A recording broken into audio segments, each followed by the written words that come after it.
Eu nunca imaginei que abrir a porta da minha casa para ajudar minha própria irmã seria o começo do pior pesadelo da minha vida. Ela chegou com o marido, dizendo que estavam passando por dificuldades, e eu, como sempre, fui a boazinha da família. O que eu não sabia era que, por trás dos sorrisos e do bebê recém-nascido, existia um plano frio e calculado para me tirar tudo, inclusive o teto sob o qual eu dormia. O pior momento? Quando tentei segurar meu sobrinho pela primeira vez, e ela me empurrou, gritando: "Não toque nele, você é imunda!" Naquele instante, eu descobri do que minha irmã, meus pais e o marido dela eram capazes.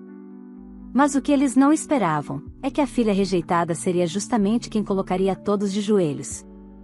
Olá, seja bem-vindo ao canal Histórias Surpreendentes, curta e se inscreva nesse canal, aproveite e ative as notificações. Comente aqui de qual cidade você está assistindo, vou adorar saber e deixar um coração no seu comentário. Desde pequena, aprendi que dentro da minha família o amor tinha endereço certo, e ele nunca foi o meu. Meus pais sempre deixaram claro que a estrela da casa era minha irmã, Bianca. Enquanto eu trabalhava, estudava e me virava para pagar minhas contas, ela era a menina dos olhos deles, a princesa que não precisava levantar um dedo para conseguir o que queria.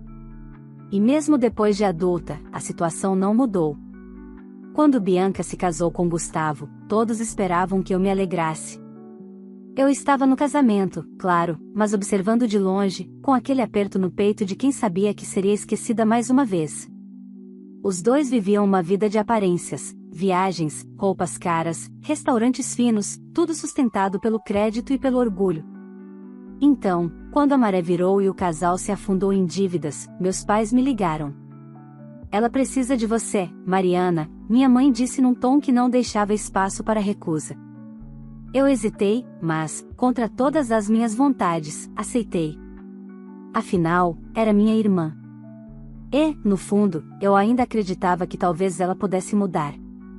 Bianca e Gustavo chegaram com malas, promessas e desculpas.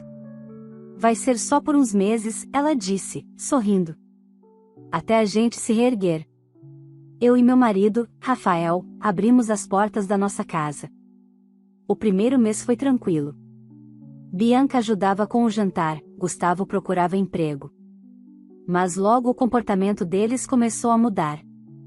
Pequenas coisas, no começo. Bianca reorganizava meus armários sem pedir, dava ordens à minha empregada, comentava que certos móveis não combinavam com o ambiente. Gustavo, por sua vez, passava o dia inteiro no sofá, usando minha internet e reclamando da comida. Eu engolia o incômodo, fingindo não ver. Até que, uma manhã, encontrei minha irmã usando uma das minhas joias, um presente de Rafael, e quando a questionei, ela riu, dizendo: "Ah, mana, é só um colarzinho, você tem tantos." O clima começou a pesar. Eu e Rafael evitávamos ficar em casa, e quando estávamos, a tensão era quase palpável.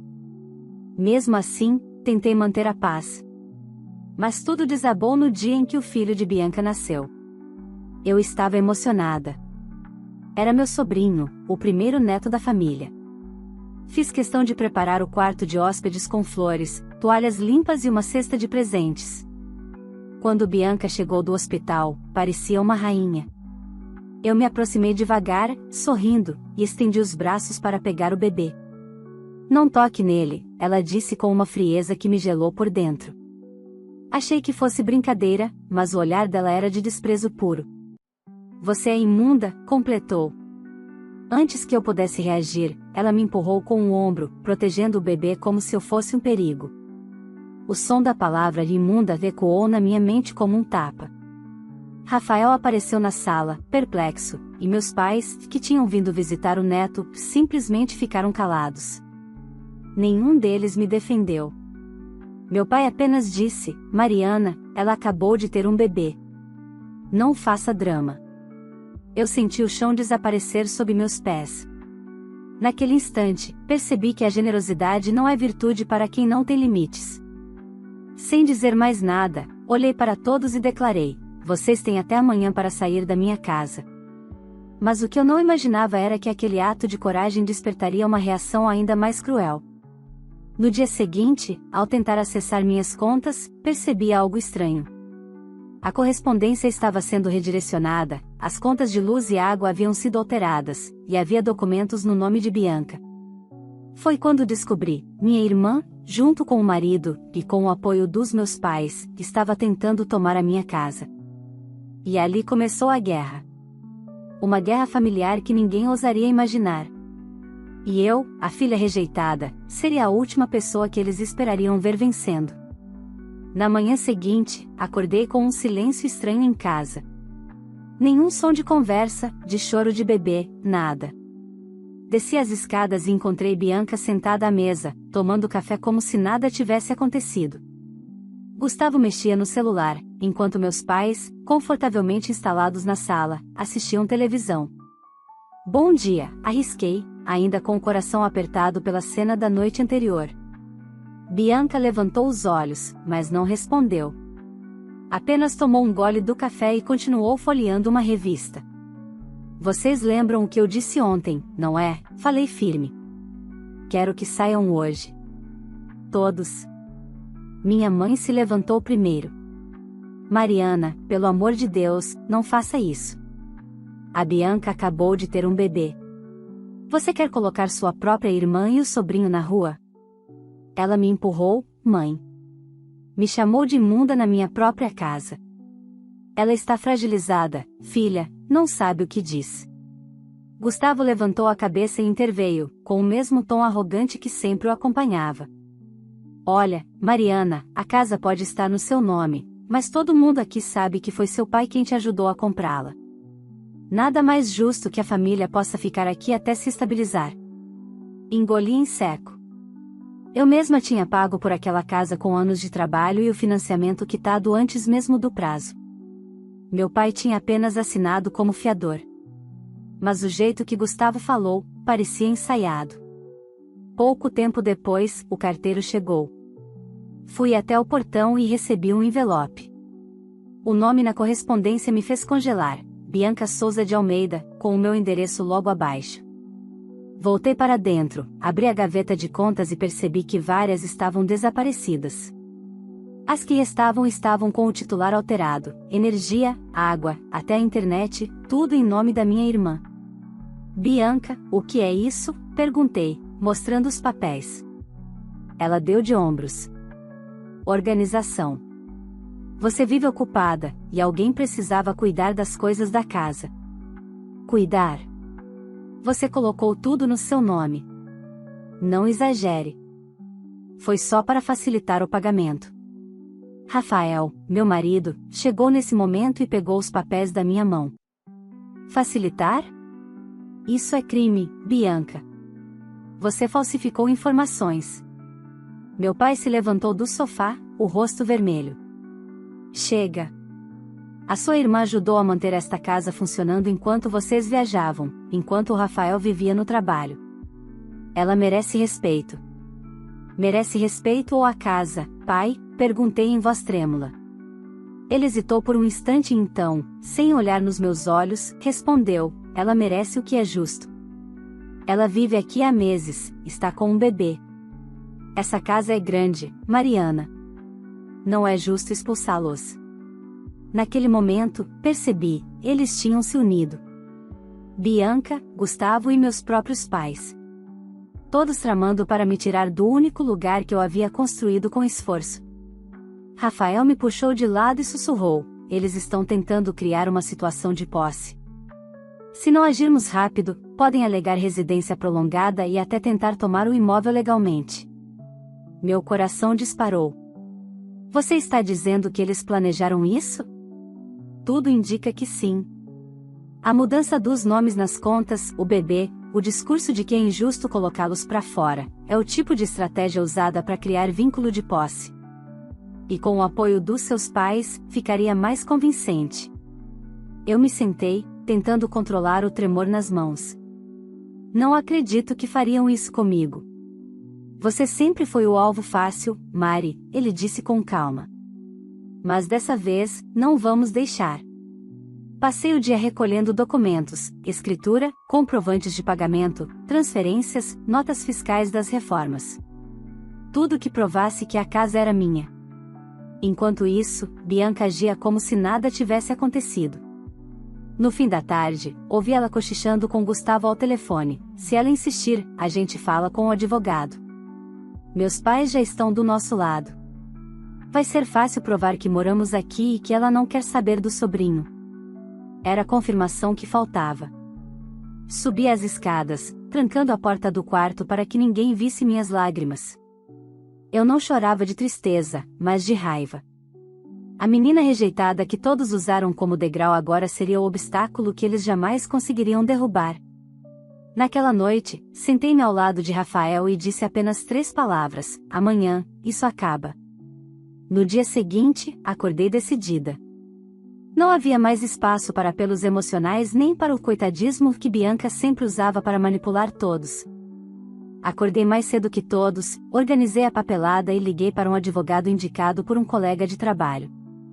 Ele ouviu atentamente e foi direto: se as contas foram transferidas e a correspondência em outro nome, há indícios de tentativa de fraude de posse.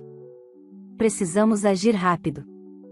Marquei uma reunião urgente no escritório dele. Enquanto isso, Rafael redigiu uma notificação exigindo que Bianca e Gustavo desocupassem a casa em 48 horas. Quando desci com os papéis impressos, encontrei minha mãe na cozinha, mexendo no café como se tudo estivesse em perfeita harmonia. Vai mesmo continuar com essa loucura, Mariana? Ela disse sem me encarar. Loucura é permitir que transforme minha casa em palco de mentira. Você sempre foi egoísta. Desde criança, tudo era sobre você. Agora que sua irmã precisa, quer jogá-la na rua. Ri, amarga. Engraçado, mãe. Eu nunca tive nada só pra mim. Nem o amor de vocês. Ela ficou em silêncio, mas percebi o ódio nos olhos. Era o mesmo olhar que ela lançava sempre que eu ousava me defender. Pouco tempo depois, Bianca apareceu, com o bebê nos braços, teatral como sempre. Já começou o drama de novo, disse com sarcasmo. Quer que eu assine alguma coisa, é isso? Exatamente. Estendi o documento, mas ela nem se deu ao trabalho de ler. Eu não vou assinar nada, Mariana. Essa casa é da família. E eu sou família, lembra? Rafael interveio. Bianca, você entrou aqui como hóspede. O que está fazendo agora é ilegal. Ah, pronto, ela respondeu rindo. Virou advogado agora. Você acha que pode ameaçar uma mãe com um bebê de colo? O juiz vai adorar isso. Meu pai, que ouvia tudo da sala, levantou-se e veio até nós. Vocês estão indo longe demais. Sua irmã acabou de parir, Mariana. Se quer paz, trate de respeitar. Respeitar o quê, pai? A invasão? A falsificação? A traição? Você fala como se fosse santa. Se não fosse eu, você nem teria essa casa. Não, pai. Se não fosse por mim, vocês não teriam um teto para se esconder da vergonha de terem me tratado como o resto. Bianca fingiu estar ofendida, lágrimas falsas escorrendo. Viu? É isso que ela quer.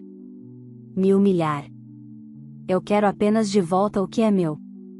Quando eles perceberam que eu não iria ceder, o tom mudou. Naquela noite, Gustavo apareceu com um homem engravatado, dizendo ser um consultor jurídico da família. Tentei barrar, mas ele entrou sem cerimônia, examinando documentos sobre o balcão. Boa noite, senhora Mariana, ele disse, frio. Recebi informações de que há uma disputa patrimonial e que sua irmã reside aqui há mais de 6 meses. Em alguns casos, isso pode configurar direito de moradia. Ela não é inquilina, é invasora, respondi. Mesmo assim, a senhora precisará apresentar provas e abrir um processo formal. Nenhum despejo pode ser feito sem decisão judicial. Rafael o expulsou da casa, mas eu já sabia, Bianca estava se preparando legalmente. Ela estava tentando criar uma narrativa em que eu fosse a vilã, a mulher fria que queria expulsar a irmã com o bebê recém-nascido. Na manhã seguinte, ao abrir o portão, encontrei um carro parado em frente de casa. Dentro, minha mãe e meu pai. Ela segurava o bebê, enquanto ele falava ao telefone. Assim que me viram, meu pai desceu, furioso. Você chamou o advogado? É isso? Quer levar a família para a justiça? Vocês me obrigaram. Bianca tem um filho, Mariana. Ela tem direito a ficar. Direito, gritei. Ela não tem direito nem de pisar aqui. Eu abri essa porta por amor, e vocês transformaram isso em guerra. Você sempre foi ingrata. Tudo que tem veio de mim. Então o senhor quer a casa? Pois entre na fila. Sua filha já está tentando roubar antes do senhor. Minha mãe levantou o tom. Você vai se arrepender de falar assim. Está mexendo com a sua própria família. Olhei nos olhos dela, sem medo. Então a família que se prepare. Porque agora acabou a Mariana boazinha. Voltei para dentro e, pela primeira vez, senti que estava recuperando o controle. Liguei para o advogado e contei sobre a visita e o falso consultor. Excelente, ele respondeu. Tudo o que ela está fazendo pode ser usado como prova de má-fé. Amanhã mesmo protocolaremos uma denúncia. Naquela noite, sentei na varanda com Rafael, o vento frio batendo no rosto. Eles acham que podem me destruir emocionalmente, disse, olhando para o portão. E vão descobrir que não podem, respondeu ele, com um meio sorriso. De dentro da casa, ouvi o choro do bebê e as vozes abafadas de Bianca e Gustavo discutindo. Talvez ali, eu tivesse sentido pena. Mas tudo dentro de mim já havia secado. Eles queriam guerra? Então teriam guerra. No dia seguinte, eu estava no escritório do advogado às 9 da manhã em ponto. Dr. Renato me recebeu com serenidade, mas o olhar firme deixava claro que estava levando o caso a sério. Entreguei a ele todos os documentos, escritura, comprovantes de pagamento, notas de reforma, até as mensagens em que Bianca me chamava de imunda e ameaçava não sair. Você fez muito bem em guardar tudo, Mariana.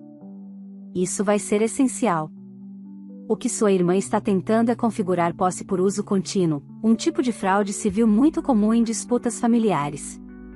Mas nós vamos agir antes que ela chegue a esse ponto. Assinei a representação formal e, em menos de 24 horas, o processo já estava protocolado. A notificação de desocupação foi emitida e um oficial de justiça designado. Eu sabia que a situação explodiria quando a intimação chegasse, mas já não havia volta. Naquela noite, enquanto jantávamos, Rafael olhou para mim e disse: Você percebe que ela vai reagir, não é? Vai tentar te pintar como a vilã. Eu sei, respondi. Mas dessa vez ela vai ter que fazer isso diante da polícia. Na manhã seguinte, às 10 em ponto, o portão foi tocado. O oficial de justiça apareceu, acompanhado de 2 policiais. Bianca, que estava na sala, levantou-se num pulo, segurando o bebê. Que palhaçada é essa? Senhora Bianca Souza de Almeida? O oficial perguntou com voz neutra. Sou eu.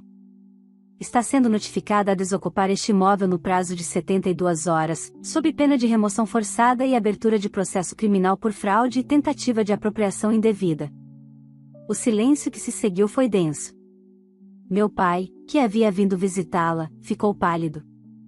Minha mãe segurou o rosto com as mãos. Bianca, porém, reagiu como eu já esperava, com escândalo. Você está fazendo isso comigo? Com seu próprio sangue, gritou. Eu tenho um bebê. Quer ver a gente na rua? Não, Bianca. Quero ver vocês na casa de vocês. Essa aqui não é mais o seu refúgio para golpes. Gustavo apareceu vindo do corredor, os olhos inflamados. Você vai se arrepender, Mariana. Isso vai virar processo contra você. O processo já começou, respondi, mostrando a cópia da denúncia protocolada. Quando os policiais pediram para Bianca assinar o recebimento da intimação, ela rasgou o papel e jogou no chão. O gesto só reforçou o registro da resistência, documentado pelo próprio oficial. Depois que eles saíram, o caos se instalou. Bianca trancou-se no quarto, e meus pais vieram me enfrentar. Você enlouqueceu? Disse meu pai, gritando. Isso é coisa de gente sem coração. Ela é sua irmã. Ela é uma criminosa, pai. e o Senhor está apoiando. Cuidado com o que fala comigo, menina. Eu sou seu pai. Então haja como um. Minha mãe tentou me fazer ceder, chorando e apelando para a culpa. Pense no bebê, Mariana. Ele não tem culpa. Exato, mãe. Por isso estou agindo. O único inocente nessa história é ele. Tranquei-me no escritório e ouvi os gritos vindos do andar de cima. Rafael me olhou com uma mistura de pena e orgulho. Você fez o que precisava. Eles vão tentar reagir, mas agora tudo está nas mãos da justiça. E reagiram. Na manhã seguinte, Bianca foi até a delegacia e registrou um boletim contra mim, alegando maus-tratos psicológicos e tentativa de expulsão indevida. Quando o Dr. Renato me ligou para avisar, eu ri sem surpresa. Ela está jogando sujo, como sempre. Mas agora as provas estão do seu lado, ele respondeu. O histórico de falsificação e alteração de contas, as mensagens, os testemunhos do oficial, tudo será anexado. É só manter a calma. Mas calma era algo que Bianca desconhecia. Ela começou uma verdadeira campanha contra mim. Ligava para parentes distantes, vizinhos e até colegas de trabalho, espalhando que eu tinha tomado a casa do próprio pai e jogado a irmã com o bebê na rua. Os comentários começaram a circular, mas em vez de me abater, serviram de combustível. Eu sabia que a verdade teria o seu tempo. 2 dias depois, recebi a ligação que mudou o rumo da situação. Mariana, aqui é o delegado Sérgio, da 4ª DP. Precisamos que compareça para prestar depoimento. Recebemos denúncias conflitantes e queremos esclarecer tudo. Fui imediatamente. Dr. Renato me acompanhou. Assim que cheguei, percebi que Bianca também estava lá, maquiada, com o bebê no colo e o olhar de quem acreditava estar vencendo. O delegado começou direto. Senhora Bianca afirma que foi expulsa injustamente e que seus pais confirmam a versão dela. A senhora deseja apresentar provas em contrário? Abri a pasta. Entreguei todos os documentos, contas alteradas, cópias da escritura, prints das mensagens, a notificação assinada e o relatório do oficial de justiça. O delegado examinou tudo em silêncio. Senhora Bianca, ele disse por fim, a senhora tem alguma explicação para o fato de as contas estarem em seu nome e o endereço ser o da residência da sua irmã? Foi engano. Eu só queria ajudar. E o documento de alteração de titularidade com sua assinatura falsificando a da senhora Mariana? Ela ficou muda. O delegado respirou fundo e concluiu: parece que aqui não temos uma vítima. Temos uma investigada. Vi o rosto de Bianca empalidecer. Meus pais, sentados atrás dela, ficaram sem palavras. Pela primeira vez, o silêncio foi meu aliado. Naquela noite, ao chegar em casa, sentei no sofá e olhei em volta. Ainda havia o perfume do bebê no ar, as lembranças da confusão, o eco das palavras cruéis. Mas agora, algo dentro de mim estava em paz. Era o início da queda deles. Nos dias seguintes ao depoimento, o clima mudou completamente. Bianca e Gustavo receberam uma intimação para prestar esclarecimentos sobre fraude documental e falsificação de assinatura. O advogado deles tentou adiar, mas a polícia foi rápida, havia provas demais. E o que era pior para eles, parte dos documentos falsificados havia sido preenchida no computador da minha casa. Na manhã em que a perícia foi feita, 2 agentes vieram coletar o HD do computador de Rafael, e lá encontraram arquivos com cópias de contas adulteradas, formulários de transferência e até uma minuta de contrato de cessão de uso de imóvel, todos salvos por Gustavo. Quando me mostraram o relatório, senti uma mistura de indignação e alívio. Eu não estava imaginando nada. Eles realmente estavam tentando tomar o que era meu. Dr. Renato me ligou naquela tarde. Mariana, a situação deles vai se complicar. O delegado vai enquadrar Gustavo por falsificação ideológica e Bianca por coautoria. E há indícios de participação dos seus pais. Dos meus pais? Perguntei, com o estômago apertando. Sim. Um dos formulários falsos contém a assinatura do seu pai, atestando que ele teria doado a casa de presente à filha mais nova. A notícia caiu sobre mim como uma pancada. Eu sabia que eles tinham preferências, mas não imaginava que seriam capazes de me trair dessa forma. Rafael tentou me consolar, mas eu só conseguia repetir: eles assinaram contra mim. Meus próprios pais. Naquela noite, recebi uma ligação da minha mãe. Mariana, precisamos conversar. O que há para conversar, mãe? Vocês falsificaram minha assinatura e tentaram me tirar o que é meu. Não fala assim. Seu pai só quis ajudar sua irmã, ela estava desesperada. Você tem estabilidade, um emprego fixo, uma casa, ela só queria um lugar para criar o filho. E para isso precisava me destruir? Você é fria, Mariana. Sempre foi. Não entende o que é amor de mãe. Eu desliguei. Pela primeira vez na vida, não chorei. A ferida era tão profunda que a dor se transformou em lucidez. 2 dias depois, Gustavo foi chamado para depor e, tentando se safar, jogou toda a culpa sobre Bianca. Disse que ela planejou tudo, que ele apenas assinava o que ela pedia. O depoimento caiu como uma bomba, e Bianca entrou em surto. Passou a mandar mensagens histéricas para mim: você destruiu minha família. Eu só queria o que era meu por direito. Meu filho vai crescer te odiando. Mas eu não respondi. Rafael apenas olhava para mim e dizia: deixe ela cavar a própria cova. As semanas seguintes foram de uma calma estranha. O caso corria em sigilo, mas as notícias começaram a vazar na cidade pequena onde morávamos. Os vizinhos cochichavam, as pessoas comentavam nos grupos de bairro. A história da irmã ingrata começou a ser recontada, agora com uma nova versão, a da irmã traída. Meu pai, que sempre caminhava de cabeça erguida, passou a evitar sair de casa. Minha mãe parou de aparecer nas missas de domingo.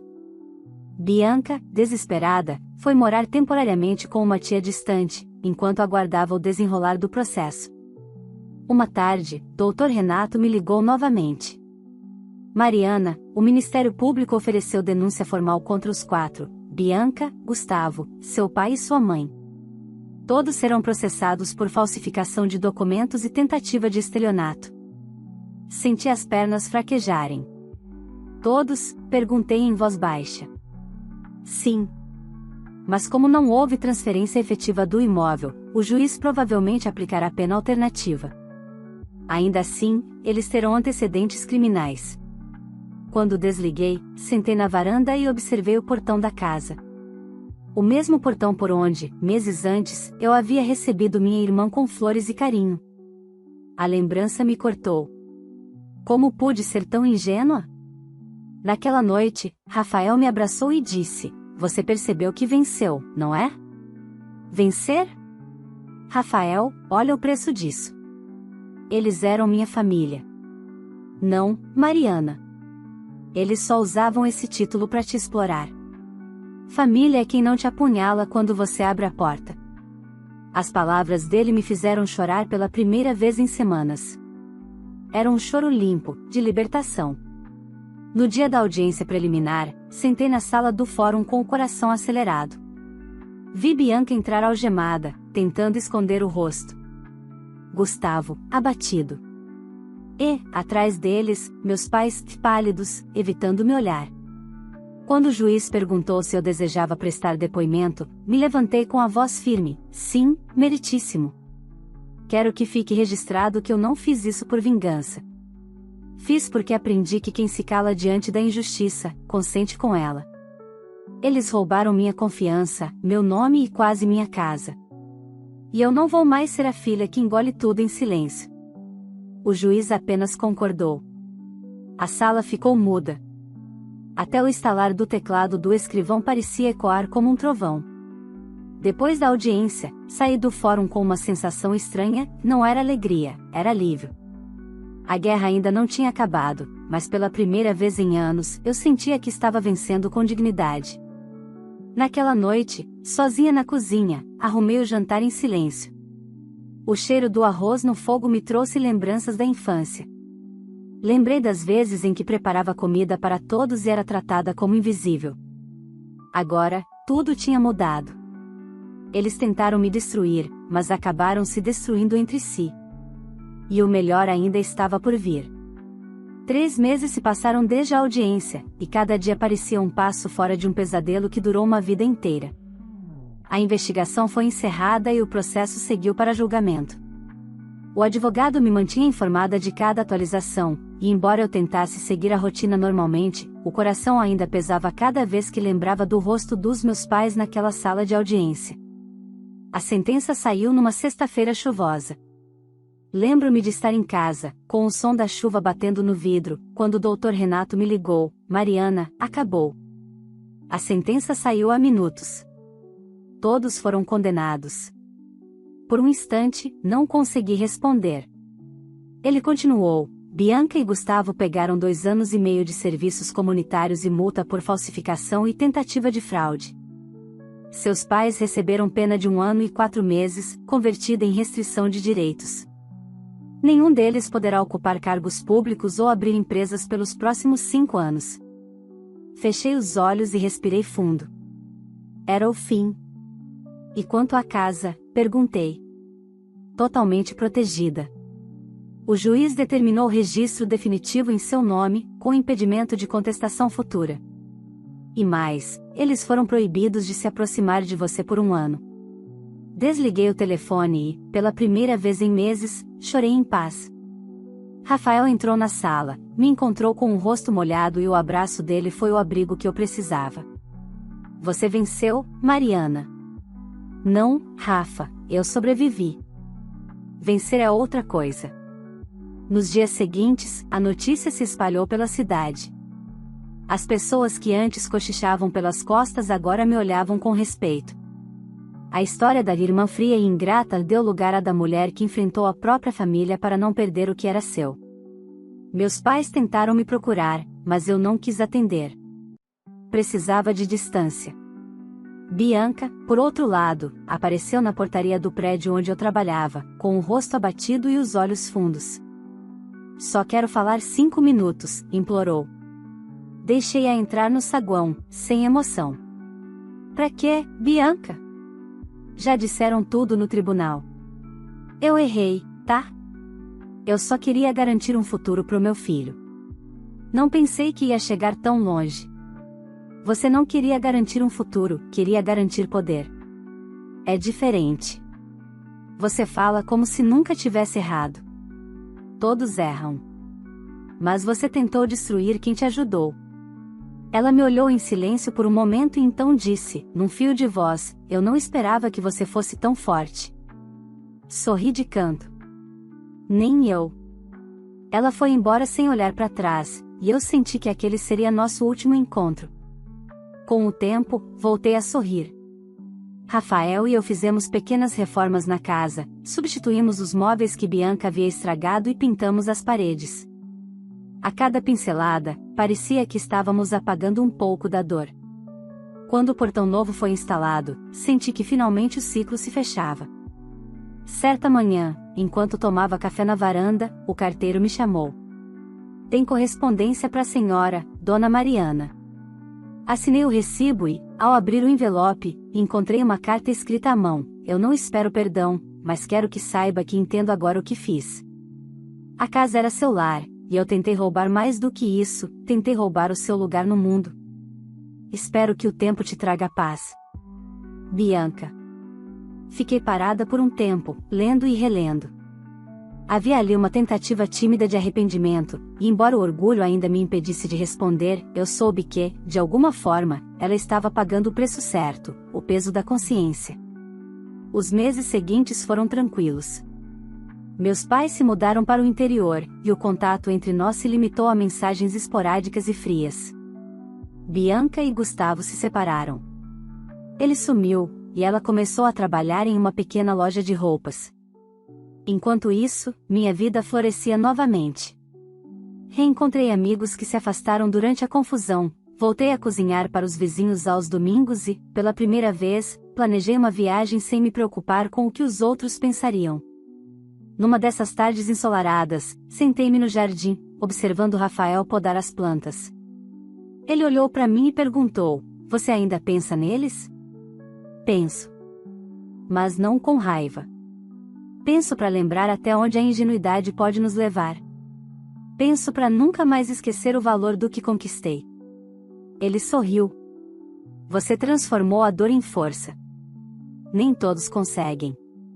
Eu não tive escolha, respondi.